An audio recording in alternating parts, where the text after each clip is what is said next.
திருச்சிற்றம்பலம். தென்னாடுடைய சிவனே போற்றி, எந்நாட்டவர்க்கும் இறைவா போற்றி.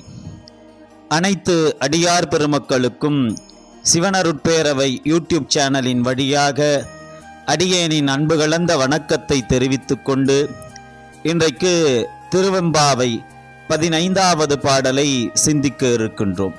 ஓரொரு கால் எம்பெருமான் என்றென்றே நம்பெருமான் சீரொருகால் வாய் ஓவால் சித்தம் களிகூற நீரொருகால் ஓவா நெடுந்தாரை கண் பணிப்ப பாரொருகால் வந்து அணையால் விண்ணோரைத்தான் பணியால் பேரறையர்க்கு இங்கனே பித்தொருவர் ஆமாறும் ஆரொருவர் இவ்வண்ணம் ஆட்கொள்ளும் வித்தகர்த்தால் வாருருவ புன்முளையீர் வாயார நாம் பாடி ஏர் உருவ பூம்புணல் பாய்ந்தாடேலோர் எம்பாவாய் என்பது பாடலாகும். இப்பாடலின் விளக்கமானது, எம்பெருமானே என்று ஈசனை ஒவ்வொரு நேரமும் அழைப்பாள் என் தோழி. ஓயாமல் நம் ஈசனின் பெருமைகளை நிறுத்தாமல் பேசிக்கொண்டே இருப்பாள். அவள் மனம் கனிந்து ஈசனின் கருணையை பேசும்போது உருகிப்போய் கண்களில் நீரானது தாரை தாரையாக பெருகும். அந்த பக்தி பரவசத்தில் இருந்து அவளால் மீளவே முடியாத நிலை ஏற்படும். விண்ணில் இருந்து வரும் வேறு எவரையும் இவள் வணங்க மாட்டாள். ஈசன் மட்டுமே தனது கடவுள் என்ற நிலையில் காதலோடு நிற்பாள்.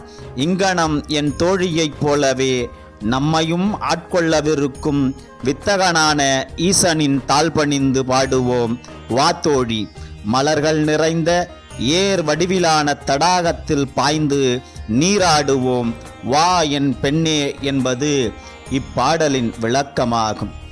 எல்லா கடவுள்களையும் மதி, ஆனால் ஒரே ஒரு கடவுளை, நம் சதாசிவனை மட்டுமே வணங்கு என்பதுதான் சைவத்தின் நிலைப்பாடு. சகலத்திலும் சிவமே உறைந்திருக்கின்றது என்ற நிலையில் அனைத்தையுமே சிவமாக பாவித்து அன்பு கொள்ளுதலே சைவத்தின் அடிப்படை என்பதை இப்பாடல் நமக்கு உணர்த்தி நிற்கிறது. அன்பர்கள் இப்பாடலை இசை வடிவில் கேட்டு இன்புறுக.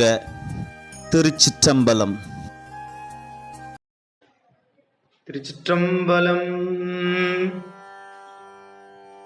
ஓரொரு கால் எம்பெருமான் என்றென்றே நம் பெருமான் சீரொருகால் வாயோவாள் சித்தம் களி கூற நீரொருகால் ஓவா நெடுந்தாரை கண் பணிப்ப ஆரொருகால் வந்தனையாள் விண்ணூரைத்தான் பணியாள் பேரையரக்கிங்கனே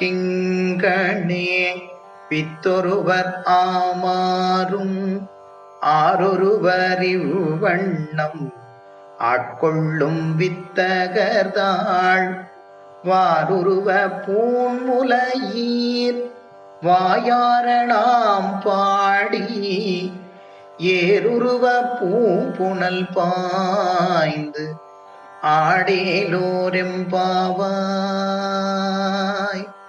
ஆடேலோ எம்பாவாய். திருச்சிற்றம்பலம்.